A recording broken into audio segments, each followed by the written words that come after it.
an Unspoiled Network podcast. This is Spoil Me, covering The Ambassador's Mission, chapters 28, 29, and epilogue, questions, and answers, and more questions. In these chapters, we find out I was right all along. Sari, you idiot. Welcome to Unspoiled.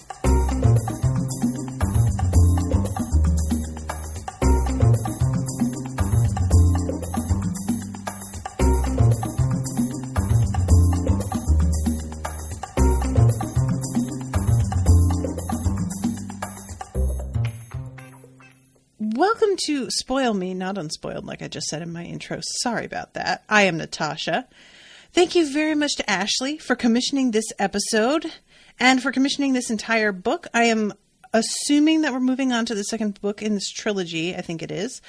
And I'm going to cover what happened in these chapters and then give my impression of the book, I think will be how I handle this.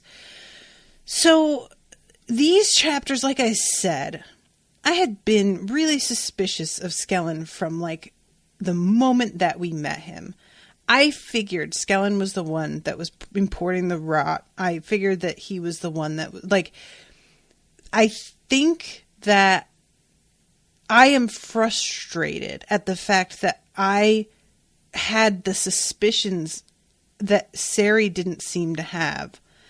Not just that I, like, thought that was probably what was happening and Sari didn't really take that seriously, but that it doesn't seem to have like occurred to him that could be what was going on. And I don't know. I think, you know, I'm probably going to do the opposite of what I just said. I said that I was going to tell you all about like what happened in these chapters and then give an impression about the book. But I think I might start with my impressions.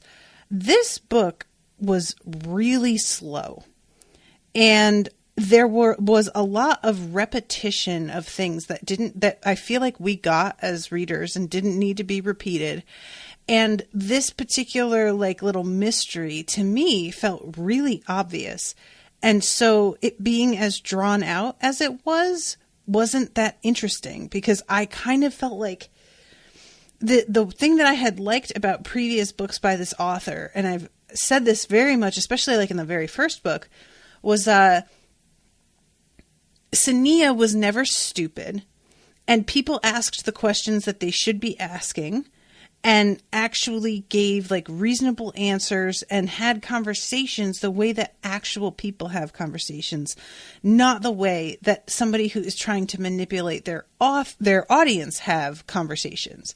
But it feels like in this book, I just don't really think there was enough here to warrant an entire book. Like, there's this pursuit of Lorkin, and we read about this like drawn out mission to find him that we know he does not particularly want that to work out. And then when they get to the point when they have like tracked him down, Daniel has to like tell all of the people who got involved in this search and helped him out. LOL, never mind. My assistant doesn't want to come back with us. There was just so much of this that felt like it was either a lot of much ado about nothing, or it felt like it was very obvious what was happening, to me at least. And don't get me wrong, like the fact that Skellin is actually related to the rogue, I did not see that coming, that was like his mother. And that's fine, that's cool, it's an interesting story, but I feel like all of this could easily have taken up the first half of a book. And it's not just how long it took to get here, but what an odd place to end it. You know, we have this like revelation that Skellin is actually the one behind it all, that this is his mother, that the woman that they that claimed she was a rogue was actually blackmailed into saying that, and that it was Skellin who was performing magic. And I'll say also, I didn't see that she was his mother, and I didn't see that Skellin had magic. So that was a surprise. But it was like a very small surprise in comparison to everything that was going on. And then the story just ends. And we haven't actually found a place for that other family to hide. Lorkin's whole thing isn't resolved at all. Like, you know, he gets brought into the sick bay and told you're going to deal with healing these people. And that ends. It was just, this did not feel like a book's worth of plot and material. And it's sort of odd to like having read so much by this author by this point. I wonder what was going on here, because it feels like we retreaded so much of the same ground. And I realized, like, when I was recording last time, and I realized, like, I had, or was it the time before? But I, like, lost track of where I was. And I realized that part of that is I felt like people had been having the same conversations over and over again. And, like, for example, in this section, the concern about Sania and the fact that she has been roaming around the city and that they might take that privilege away from her of going into the city at all because she was breaking the rules. This is something that it's been brought up that could be potentially a problem, but it gets repeated several times by like every character she speaks to, that this is a concern for her and that she worries that, you know, I get that. We don't need everybody to reiterate that. And I don't need to be reminded that every character knows about that being a concern.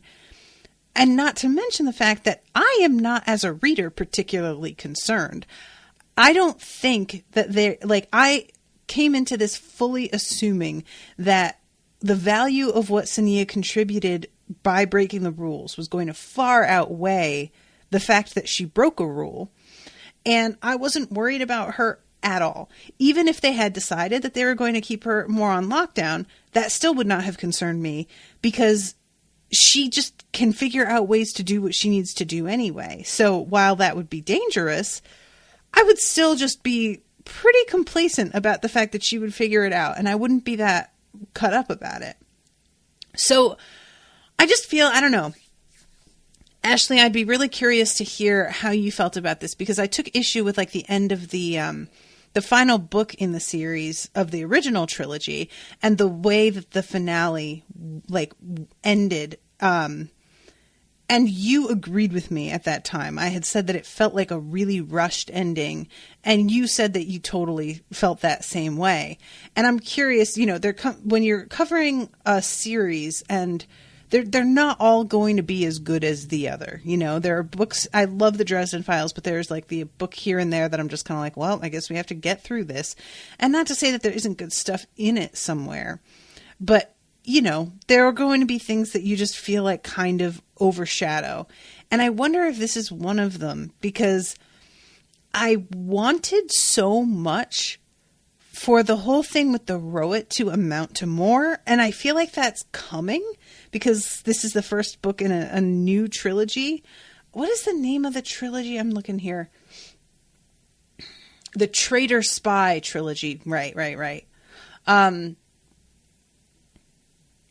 I am hoping that bringing down this like roet ring is going to be focused on more in the second book, because that was really compelling to me. And I am kind of less interested in what's going on with Lorkin and the traitors than I would have been at Lorkin getting involved in roet, either via a friend, not necessarily that he would get addicted to it, but that he would be more mixed in with that storyline. I don't feel like this whole thing with Sachaka is as interesting as I expected, because the traitors as a concept are really interesting. You know, they're women who decided that they were going to break out on their own, that they were going to set up a society run by women, and that men were like allowed to join them as long as they behaved themselves, which is pretty dope. And that they were, you know, the fact that they are able to stay as secret as they are, but still have like their tentacles out everywhere, checking out what's going on and sort of interfering. That's all really cool. But we don't get much of a sense of the traitors as a group. We get this attempt at, you know, assassinating Lorkin, and that's our introduction to who the traitors are as of right now, is this, like, you know, schism that has occurred and resulted in two separate factions. And all we get to see of the actual, like, community is squeezed into the last chapter. And even that isn't really described too much. Like, we get a description of the actual cliffside dwellings, or cliffside makes it sound like they're in the cliffs. And we get a look at the way, like, the table is run with all the voting and all of that. But Lorkin is, like, locked in a room and guarded and kept in that one room that has no windows most of the time. He comes out and, like, testifies and then gets put into sort of a group room. And that's pretty much all we see of it. I wanted so much more to happen with that. I wanted there to be much more of a focus on the function of this place, of the women and the history of it. And if that's coming, well and good. But I just feel like this book really needed an editor. She needed somebody to come in and cut big parts of it out. And probably it wouldn't have needed to have been a trilogy at all. Like, maybe 2 books. Maybe just 1. I don't know. We'll see if the second book really feels like it's justified as an entire book either. But I wanted to get here sooner, and I wanted to spend more time here. And the fact that it ends where it does is really weird to me. I just don't see what we gained by the traveling that we did pursuing Lorkin. It feels like we wanted to build this thing between him and Tyvara. And while it's fun to see him, like, kind of lusting after her, it doesn't really connect with me because I don't know Tyvara at all. She barely speaks to him. And she's just really withdrawn, and I don't know her as a character, so I am not invested at all. And I thought that was weird as well. I really expected by the end of this for her to have opened up a little bit, and she doesn't remotely open up. There's just a lot about this book that feels like there was no arc. It just ends. And considering how long it is, the fact that there was no arc is baffling to me. You know, it's just, I don't know. So I found this book really, really frustrating because I kept waiting for certain things, and I really had faith that they were going in that direction from the way the story seemed to be going. And last week when I realized that I only had a few chapters left, I remembered that the last finale I had felt a little rushed, and I was like, all right, well, I guess they're going to pack in a lot. We'll see how it goes. But then to find out we don't even get that really packed in. That's not where the story goes at all. I just don't know what to make. All I can say is I wonder if this author being somewhat successful had made her editors a little bit afraid to, like, cut things down, or if they really wanted it to be a trilogy, and so they just sort of decided to let her pad it out. But, like, you know, on Kindle, this book is 500 pages, and it don't need to be, man. It just doesn't need to be. I am really would like to hear from you, Ashleigh, about how you felt about this. And, you know, I don't dislike Lorkin as a character either, but if he's going to be super into Tyvara, I really need more about who she is, because right now it's just he admires that she's proud and that she's really beautiful. And that's really all we know. You know, she's got honor and sticks to her guns, and she's really pretty. That's pretty much it. So even him being as into her as he is, initially I found amusing. But as time went on, I really expected to like be brought more or be brought around to believing in the two of them. And I don't care about them at all. The only reason that I have any investment whatsoever in whether they end up together is because I just want Lorkin to shut up about it. That's kind of it. I'm like, and I'm hoping that if they wind up together, I will get to know Tyvara at all. But as of right now, it's not happening. So I'm sorry. I don't want to be this negative, but I just like, I was feeling kind of like I didn't really understand why I can't remember if it was the last recording or the previous one. I felt so sort of discombobulated. And then it started to sink in for me that I was losing track of where I was in the story because I felt like I had recorded the same episode over and over a couple of times. It kept being, we're looking for the rogue, but we didn't find the rogue. Oh, Lorkin's on the road, but he hasn't gotten there, and there's danger, and they want to kill him, and they haven't gotten there yet. Daniel's looking for Lorkin. Where's Lorkin? Who knows where Lorkin is? And it was just, I just started to completely lose my place in the story because of it.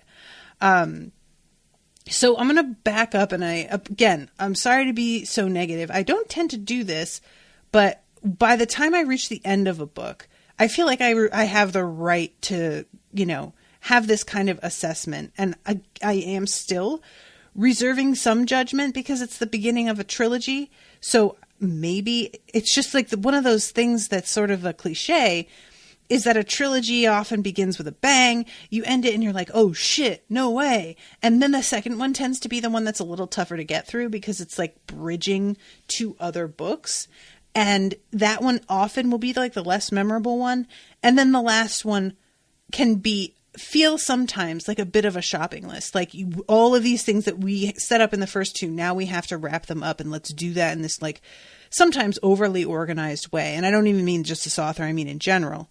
So for this first book to not really open with a bang concerns me. I do not know what to expect now for the second book because the bridging between the two is supposed to be the part that's like probably I would expect to feel more like this book where it's a lot of just travel and the same conversation, that kind of thing. So now I'm worried and I'm just, hoping that I'm wrong and that there is nothing to worry about. So we start chapter 28 with Lorkin being finally brought blindfolded into the trader's city. And I had mentioned before how like it would probably be really difficult to walk if you were blindfolded. Evidently it is, but it's not impossible. So that is the way that they decided to do this. And he gets the blindfold taken off and sees this valley with really, really steep cliff walls on either side. And at first he is like, because the whole center is filled with fields that are growing crops that can feed everybody.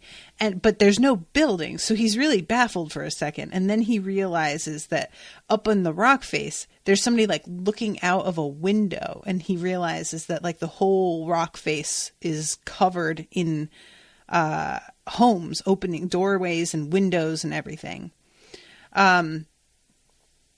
So Tyvara says it was already this way when they found the valley. We've made it much bigger.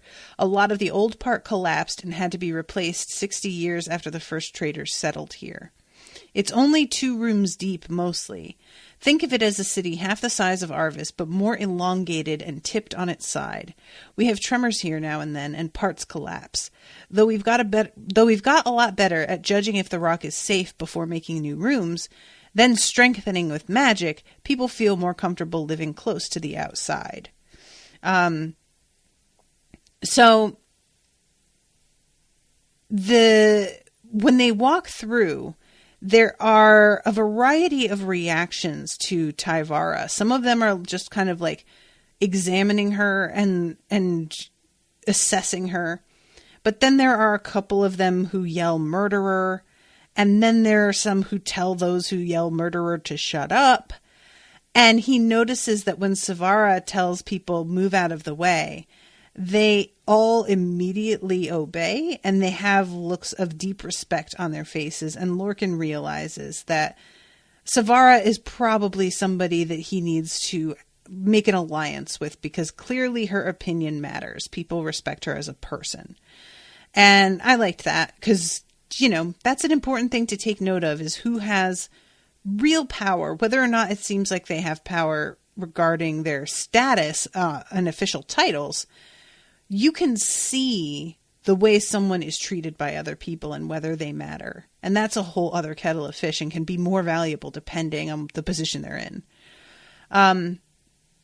So then we meet Kalia, who is, Tyvara calls her Speaker Kalia.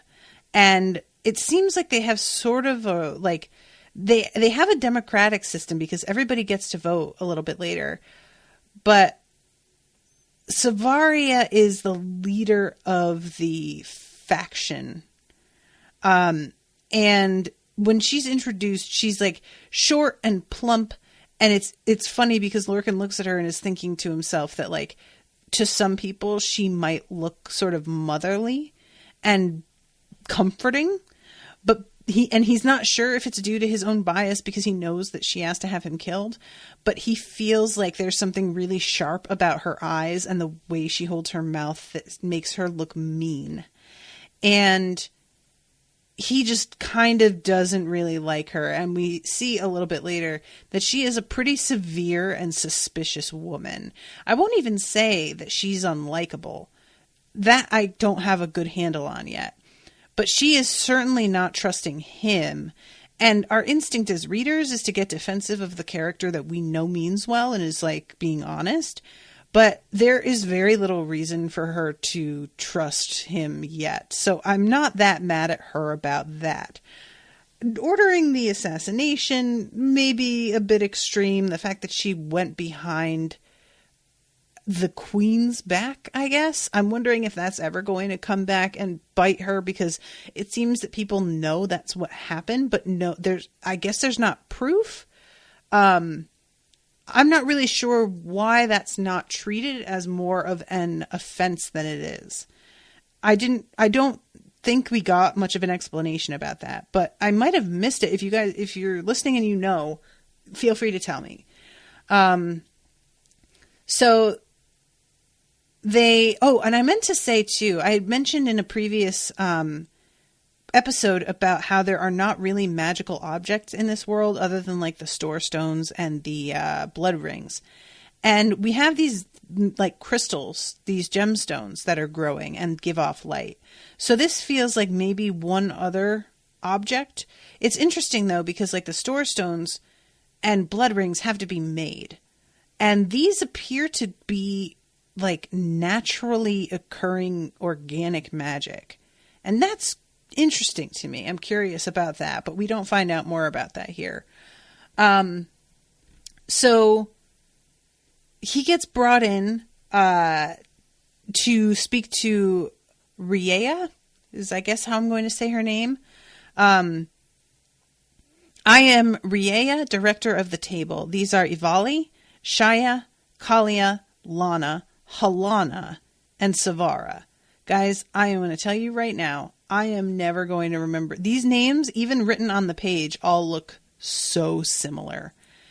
I think this might be one of the biggest obstacles with this series, is how similar people's names can be. And I don't know why she does this, but give people nicknames, give them, like, it's hard when it's so many, they all end in A's and I's. They all have a similar cadence, a similar sound to them. It's really hard to differentiate. And I want there to be, we've got, like, Sari and Goal. Their names are very distinct and very different. And they're the only ones that I can think of who really feel distinctive and different in this series. And other than that, I feel like that you could toss them in a bag and shake them up and give everybody different, and it would be like close enough. And I'd be like, yeah, that sounds right. So Riaya asks him why he has come willingly, and he says to speak in defense of Tyvara. And then he says, I understand that my father made a promise to your people that he should not have, and that he would like to settle that if he can. And then he talks about the fact that he is an assistant to an ambassador, and that obviously the traders are a bigger part of Sechaka than they knew. And they also reject slavery, which makes them feel like they're more on par with Kyralia in terms of the way they see the world. And that maybe they should explore a possibility of some sort of alliance. And there's an interesting moment here that I actually was kind of impressed about Lorkin. Because he's talking to them and they're, being very accusatory about the fact that his father basically swindled them. And they ask why his dad would make a promise that he intended to break. And Lorkin finally says, guys, my dad was desperate. He had been a slave for years, and he knew they were heading to his homeland to destroy it. I am sure that he felt his personal honor didn't mean anything anymore. Like, I'm sure he just wanted to do what he could do to save the lives of people who lived where he grew up. And he then says, this one really killed me. I loved it though. I was told your people had known my father was a slave for some time before you offered him this trade, because they gave him, in exchange for allegedly him teaching them healing, they teach him how to use black magic. And he says, why did you wait until it was to your advantage to offer that help? Why did you require such a high price for helping him when you rescue your own people from such tyranny all the time? And Kalia yells, how dare you question our generosity? And I just love that, because it's just so, it wasn't generosity. You made a deal. That's not you acting out of the goodness of your heart, which is what generosity is. That's you knowing you're going to get something out of it. That's like me calling it generous that I pay my bill when I go to a restaurant. That's not what that is. And somebody else says he was a man and a foreigner. The queen's only daughter died because of him, and hundreds more could have been saved if he kept his word. But And there's a moment where Lorkin is sort of regretting that he said anything, but he sees Tyvara give him sort of a nod and a look of approval. And that's interesting to me. I wonder why she feels that that was the right thing to say. And I'm interested if she's going to cultivate that line of questioning. So finally, Kalia just asks the question, which is, are you going to teach us healing or not? And he says, I'm not authorized to do that, but I am willing to work with my people to gain authorization. And he says, through negotiating an exchange with the guild and allied lands. And they ask what he wants to exchange. And Kalia is like, we already gave you shit. We gave you higher magic. And Lorkin says, no. You gave my father black magic, which wasn't new to the guild. It was new to him, but the guild knew, and they would never take that as something of equal value because they knew of it. They just kept the information from him in particular as a person. So not going to be equal. And Riaya asks him, what do you think is of equal value then? And he says he doesn't know because he only just got here, which honestly was pretty funny to me. So Kalia says, first of all, because he suggests trade potential between the two of them. And she's like, dude, this place is a secret. We can't be trading. We can't have foreigners coming and going. That's not going to work. And Riaya says, we are not yet in a position to consider such matters. But she says not yet, which gives him a little bit of hope. And then they talk about whether or not he is allowed to leave. And they all agree that they don't really see a reason to let him go. So, and it's clear that like a bit of him was sort of hoping they would make an exception for him. And once he realizes that they're not gonna, it feels different. So yeah, he then thinks if they did steal gem magic from the Duna tribes, I'd better be very careful and not try to do something, and so that they don't try and do something similar to me.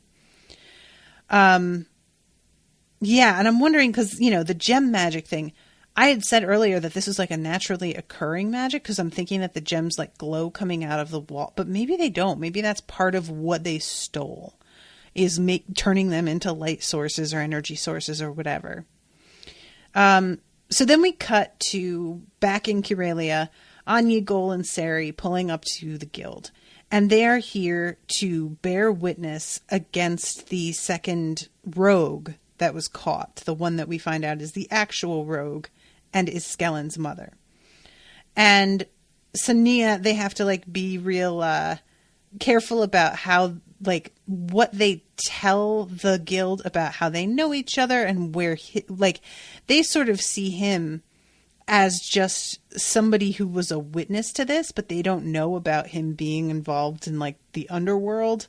And Sania can't let the guild know that that his family was murdered, because they would ask why he was a target. So they do, like, there is an assumption at this point that his mother murdered Sari's family. I tend to believe it was Skellin. I don't know why, but there is something about the nature of revenge and like betrayal that I feel like if it was his mom, that means less. It has to be Skellin, the guy that he trusted and was working with, that did it, or else it's not going to be as high impact to find out. And I don't feel, if she were the actual culprit, that I don't feel this book would have ended without telling us that. So I believe if the book ends before we actually know for sure who committed the murders, probably it's not her. And that, I feel like, it only leaves Skellin. There's nobody else I can think of that would make any sense. Unless it was maybe like, what's his face? The magician that we find out later is like addicted to roet. I forgot his name, but we'll get there. But anyway, so they come in. Gol and Anya are looking around and completely fucking like blown away by the guild and how gorgeous it is. They've never been here before, and it is just so far beyond anything they've ever seen. And when Sania comes to meet them and bring them inside, she tells them that there has been some pretty bad fighting. And the thing is that the woman, whose name we find out later, but we don't know for this whole time, so it didn't really sink in for me. They don't know where she's from. She's of a race that they don't recognize. And because they don't know where she's from, they don't know if reading her mind is going to be seen as this huge affront by some other military power that is going to take that insult and then use it maybe as an excuse to start something with them. So while they are free to read her mind, that is an option, they don't want to do it unless they have really good reason. So that's the reason that Sari is here, is him and Gol are going to testify that they saw her committing a crime. And that having been, presented with two witnesses will be enough to justify them reading her mind without feeling like somebody can come at them and accuse them of abusing their citizen. So,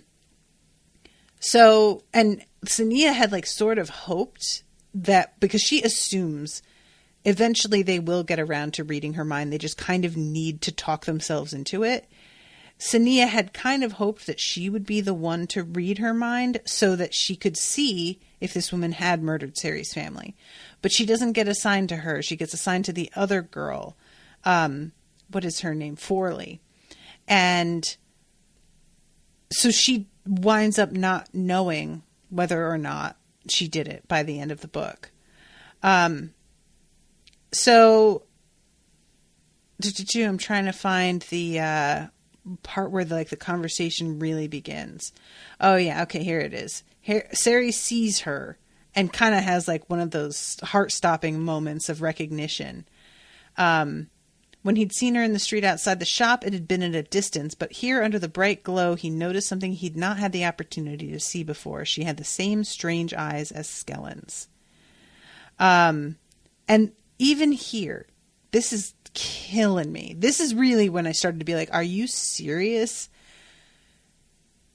That's not something the guild needs to know. Skellin would not appreciate me directing the guild's attention in his direction. Though I doubt Sania failed to notice the similarity, she probably hasn't told anyone because that would mean revealing she had enlisted the help of a thief. There's this there's no, oh my God, does that mean there's a connection between the two of them? Does that mean there's no suspicion there? It is, Skellin would not appreciate me directing the guild's attention in his direction. How are you not starting to put this together, Sari? Seriously. And I had said last episode when we, find out that Sania finds out, because this is when Sari finds out for the first time, but last episode when Sania finds out that the rogue and Skellin are of the same race, I was kind of like, so they're the same race, and I guess that means they know each other? Like, really? But I didn't realize that these two are like the only people that have this look to them. So it's basically the equivalent of if there were only two black people that had ever been seen before, ever. So I am able to sort of roll with that a little bit better, because it's not just like here's a race that's like a minority, and so I'm assuming they know each other. It's a race from a country that they did not even know about, apparently. Once we get some more information a little bit later on, everything about this country is a mystery. They don't know where, they have never been there. They don't know the customs. They don't understand the attitudes toward magic. Everything about it is completely alien. And so in that regard, I sort of came back around, but I just couldn't believe that when Sari sees that this woman is the same race as Skellin, and there was this other girl who clearly isn't the rogue that had been shoved into his hands, that he doesn't fucking put together what the hell is going on here.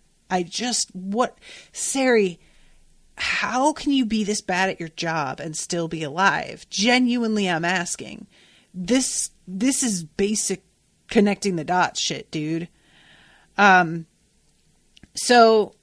they have him and Goal bear witness. She used the magic to open a safe box. She was spying on some other kerfuffle and killed some birds that she thought were going to attract attention to her.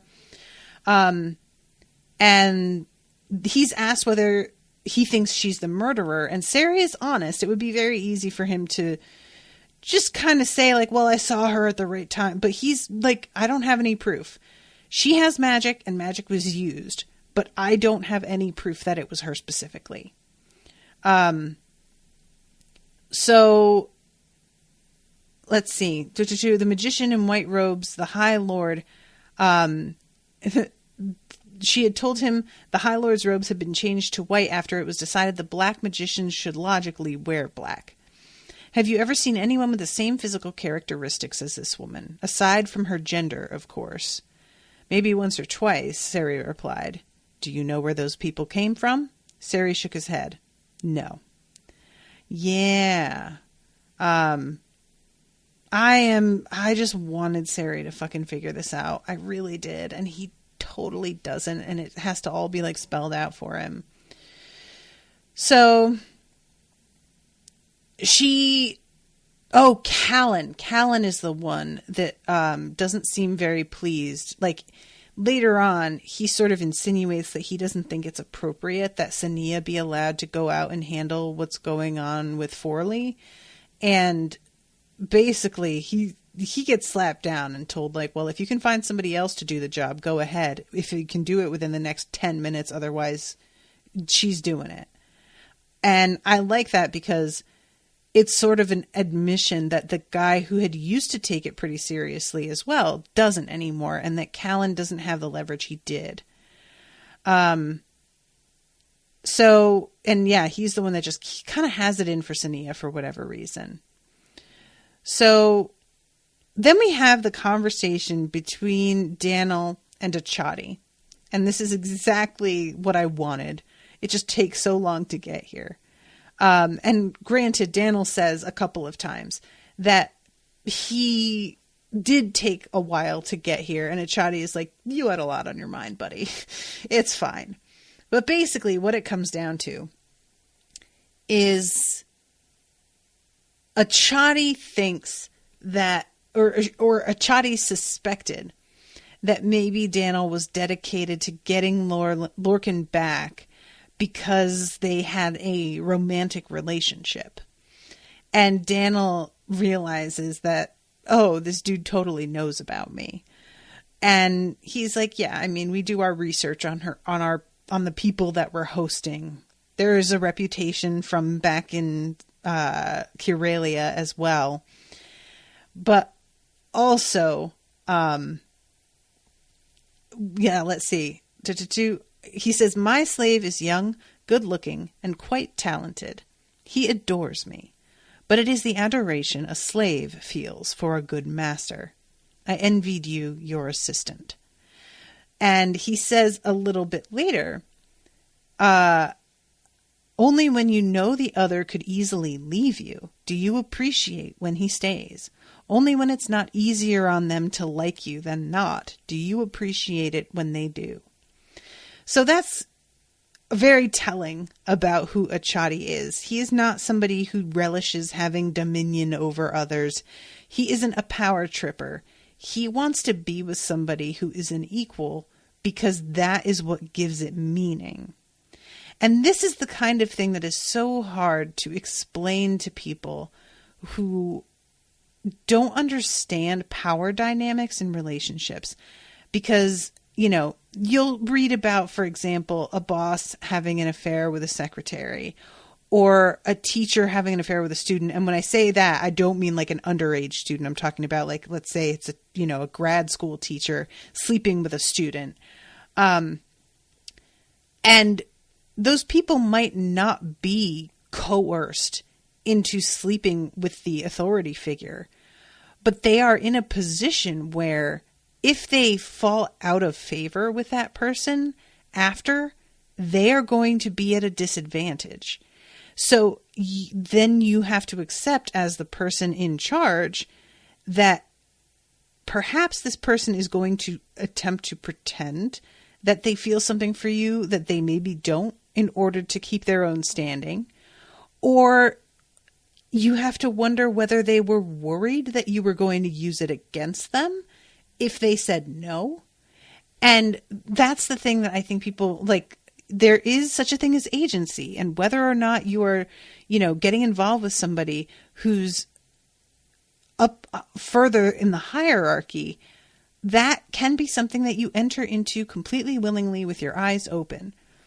But to behave as if that hierarchy does not exist at all, and that there aren't social consequences for behaving in a way that for anything going wrong is just being in denial. This is just, come on, let's all be real here about the way it works. If there's a teacher who's sleeping with a student and they have some sort of messy split, does that not play into the way he treats that student or grades that student's work at all from then on if they have this like really tumultuous breakup? So that's the sort of thing that it's a subtle, and it can be really a gray area that like, I'm not feeling like this should be a totally off limits relationship, but it's certainly risky. And you've got to know that and be prepared to deal with like the questions and the sidelong glances that you're going to get if you choose to go through with it. And in this situation, it's such a different thing because this isn't even somebody who is a student who is just as free to go as, I say that it's not really, but like a student is definitely in a position where it's difficult to get out of it. A secretary would be in a position where it's difficult and they have to get a new job and change everything. But a slave is literally not allowed. A slave cannot be like, you know what, this is really not working out. This is going to be really hard and inconvenient and completely uproot my life, but it is an option. The slave has to make the best of what they've got because this is what they got and that's all they get. So, yeah, that's going to be a lot trickier, you know? So then this moment, I love this so much. As the king's envoy, I am one of the most powerful men in the country, so finding an actual equal is probably going to restrict my choices too much. I would like to find someone near enough. And then Achadi says at one point, I enjoy our conversations. And Daniel says, that's just as well. You've only got me to talk to. And the other man says, yeah, I think I'd enjoy more than just a conversation with you. And Daniel is like, what? Like, he literally doesn't know what to say. And honestly, that was a pretty fucking baller move. Like, that's a nice line. I think I would enjoy more than just a conversation with you. To say that after having gotten to know one another pretty well, I like that fucking attitude. Like, this is a sort of line that dudes will try to use when they don't know you at all. And it's very clear that they only ever had in mind something other than a conversation. So it is a meaningless line, and it's not flattering because you were never in doubt that they were trying to fuck you. But with Achadi, it's clear that he was sort of like really watching and deciding on Daniel. This isn't something that he's just saying because he came into this intent on fucking Daniel and is just trying to flatter him. It really seems like he got to know who Daniel is and began to sort of like grow fond of him and then started to see him in a different way. So he sits there and stares at him for a minute. He's younger than me, but not by many years. He's good looking in a Sachakan kind of way, which I'm like, what is that? He's good company. He's nice to his slaves, but oh, such a liaison would be politically dangerous. And Achadi says, I don't expect anything of you. I only express a view and a possibility, something to think about. For now, let's keep to conversations. After all, I would hate to have ruined our friendship by suggesting anything that you are uncomfortable with. Daniel nodded. As I said, I'm a bit slow. Not at all, Achadi grinned. Otherwise I wouldn't like you so much. You've been preoccupied, focused on one goal. That distraction is gone. You can think of other things like how long it will take for the guild to choose and send you a new assistant. And I really like this when Daniel's like, I don't know if anybody's going to want to volunteer after what happened to Lorkin. Achadi's like, Lorkin got kidnapped and brought to a like paradise of only women. You might have a lot of people lining up for that job. And I was like, that's a good point. So Forley is telling them, I'll tell you everything. You don't have to read my mind. And I felt bad for her because she clearly thinks that if they read her mind, this thing that she has agreed to do under duress will get blown up. She'll be blamed for it and it'll come down on her family. Meanwhile, the other person says, stupid woman, don't you know they can't read your mind if you don't want them to? Now, this is an interesting moment because everybody looks over at the other rogue and they're sort of like, what are you talking about? And she turns out to be wrong because they do get into her head. But we know that there is a means of blocking, and that turns out to be like a literal object that is embedded in the skin somehow. So I thought that she had that ability, but it turns out not. She just is not used to dealing with the kind of magicians that are in Karelia. Where she comes from is very, very different. So Sania like sort of soothes Forley and goes into her mind and finds out about the fact that she got blackmailed into this. Her family was threatened. And then Callan releases this woman. And the thing is that Callan, if he's into roet, all of the things he says here are under suspicion for me. There's no reason necessarily to believe everything that he says that he got out of her mind, because he has a vested interest here. He says, her name is Lorandra. She is from Igra, the land beyond the great northern desert. It's a strange place where all magic is taboo and punishable by death. Yet those who watch for and punish magicians are magicians themselves. They steal the children of those they execute in order to maintain their numbers, which is so weird. How? I don't know how that works. Lorandra learned magic as a young woman and was forced to flee her country with her newborn son. They managed to cross the desert to Lonmar, then traveled through Ilene to Karelia. Here they were taken in by a thief who protected them in exchange for magical favors. The thief eventually adopted the boy and made him his heir. He trained the boy in crime while his mother trained him in magic. The son's name is Skellin, one of the thieves that the Black Magic Sania and Lord Regin enlisted to help them find the rogue. Of course, he did not want them finding his mother, so he arranged for Forley to be caught in her place. He even used his own magic to make it look as if she had attacked them. Skellin has been sending his mother out to kill off rival thieves since he came to power. Through murder and alliances, he intended to make himself king of the city's underworld. And he imported roet to help bind people to him, not just the poor, but the rich as well, and magicians. He seemed to think that we would be easy to manipulate once we'd all been introduced to the drug. And I find it interesting, again, Kellen's someone, and all he says here lines up. So I don't necessarily think he's lying, but I don't know that we can trust him. And his frown deepens before he says this, and I would imagine that realizing that you're addicted to a drug that was purposefully introduced in order to manipulate you probably is a bit of a sting on your pride, I would imagine. So the foreign woman looks at Callan and Sania and is just like, dude, what the fuck? Because she is not used to having her mind read like that. And at this point, they decide that they're just going to let Forley go. She's free to leave, but Lorandra has to be imprisoned, and they need to start to come down on this. And he comes over, Osen does, to Sania and says that you need to go and get Forley to her kids and make sure that they have a place to hide before Lorandra informs Skellin via mental communication that she betrayed them, because before we even get out there, she could potentially already be in danger, or her people might be killed. So she takes Lord Regin. Callan is the one who's like, is that appropriate?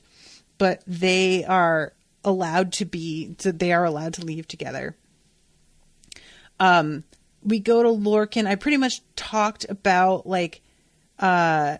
his testimony, just telling them everything that happened. Tyvara has her mind read, and she has to remove the mental block in order for them to do it, which is kind of like something that people have a little bit of sympathy for her having to do. It's not something that is requested often, because they obviously very much value their privacy and autonomy in Sanctuary.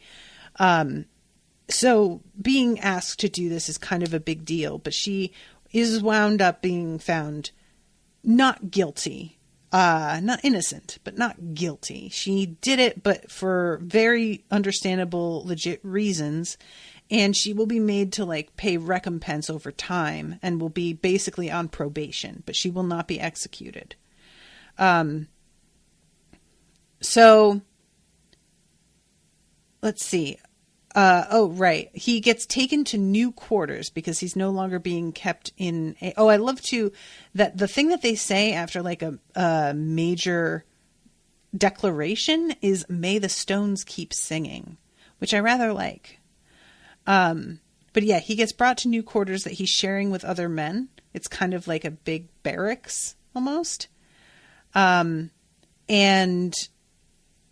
eventually, the leader of the other faction comes and brings him over to their sick rooms and tells him that he is going to be working with her. And I think that's totally reasonable. He might not be able to show you how to do it, but if you've got sick people, take advantage of the fact that he's here, you know? I don't know how good at healing magic Lorkin necessarily is. And that's something that is, I wonder how much, because like, you know, the guild is very specific in having people choose one of three majors, right? There's the warriors, there are the alchemists, and then there are the healers. And I think that's it. But obviously here, it's not really treated that same way. There isn't an emphasis on one particular type of magic for a person. And I'm wondering if he is even any good at, or not even just any good at healing, but like, can he deal with fucking blood? Does he have any of like the real knowledge of anatomy that would be required for more advanced stuff? Like Lorkin can heal himself when he's exhausted. You know, he can make sure that he can breathe easily. He relieves muscle cramps. He can do minor stuff, but she's bringing him into the equivalent of a hospital, and I just don't know that he's going to be up for that. So then we go to Sari, and he's watching his daughter and Gol train, and it's very clear that Gol and Anyi are both pretty distracted and because of everything that they have seen and done that day. And they get a knock on the door, and this is Regin and Sania bringing Forley and her children. And I like that Sania uses magic to like drag the chairs to the center of the room. And Gol and Sari have seen magic plenty, so they're not really impressed, but everybody else isn't used to seeing it, so they kind of stop and stare. And I love to, Sari asks, like, he says that he can find them a place to hide, but he asks where the father is, and the women both get such a fucking expression that he like kind of goes, okay, never mind, forget I mentioned it. So yeah, Skellin's mother, that's why he was annoyed to learn that I'd seen the rogue fairly clearly and hadn't told him. Fucking duh, Sari. It would have told him his ploy of setting up Forley wouldn't work. Well, it would have failed anyway, because he didn't know that some of the guild's magicians can read minds. Which is weird to me that that's not something people know about and would just be out in public like discourse and rumor. But, you know, I don't know. There's a conceit in a lot of different books that certain things are able to remain secret that I just don't buy would ever be secret. And I, to a point, just have to kind of go with it a lot of the time. So yeah, and when he finds out that Skellin himself is a magician, he's like, motherfucker. He didn't expect it to go that far. So yeah, Regin says, you probably want to take some extra precautions since Skellin is out there. And Sari says he's far more likely, or he thinks to himself, he's far more likely to seek revenge on me for the capture of his mother than because of Forley. Maybe I should see if another thief will take care of her for me. Someone who doesn't like Skellin. And when he says will take care of her for me, I thought he was talking about dealing with Forley and like murdering her for a second. Take care of her. But then I realized my mistake in what he was actually saying. And Sania then says that Laurandra was the thief hunter, and that Skellin sent her out to kill off his rivals. And again, this is just such an assumption that I made once I figured, this whole thing just makes so much sense that the fact that this has to be explained, I just don't understand why as soon as he finds out that she's Skellin's mom, everything else should fall into place immediately and he should get it. So I just hated that she had to like hold his hand through this, but there's no evidence that she's the one that killed Sari's family necessarily. So they kind of have to like reserve judgment on that one.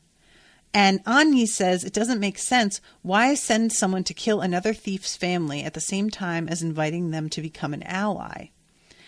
I don't know why that doesn't make sense. You get them to feel desperate and be ready to pal up with anybody who is willing to get you revenge, completely unaware that they are the person who you want revenge on.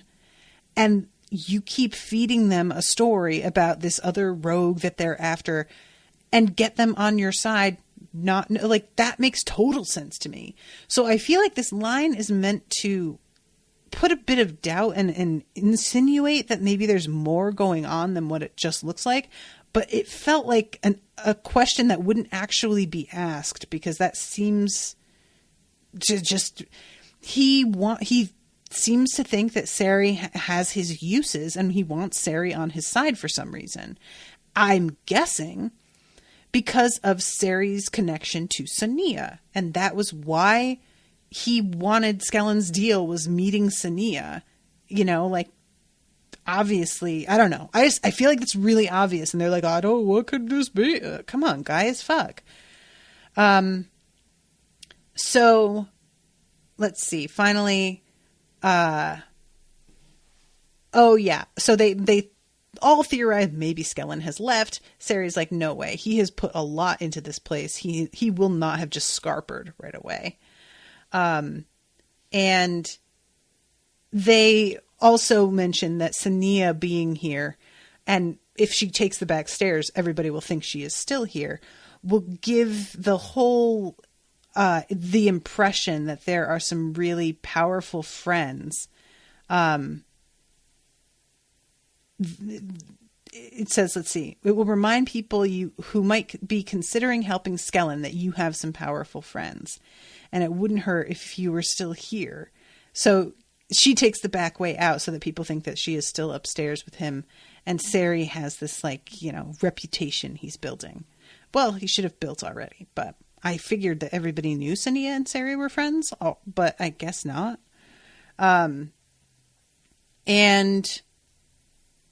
this is when, at the end, Anyi says that she saw Callan, who was dealing with the rot. She saw him, not in the way, I didn't get much of a look at what he was wearing the time I saw him. The man inside wanted rot and didn't want to wait. I got a look at his face. Do you think Sania would be interested? Lots of magicians take rot, I've heard. Oh, I think she'll find this very interesting. It'll be a good excuse to sneak her into her hospice again. So I really wonder what that's going to look like and what Callan's deal is. But maybe Callan's just going to need help and be willing to help take down Skellin. Maybe that's all it'll be. Anyway, all right, I'm going to wrap it up. Thank you, Ashleigh, for commissioning this episode. I'm sorry that I was down on the book by the end, but I hope that you understand where I'm coming from. And I hope that you guys enjoy the coverage despite my judgment call at the end. And I will be seeing you again soon with a new episode. So until then, toodaloo, motherfuckers.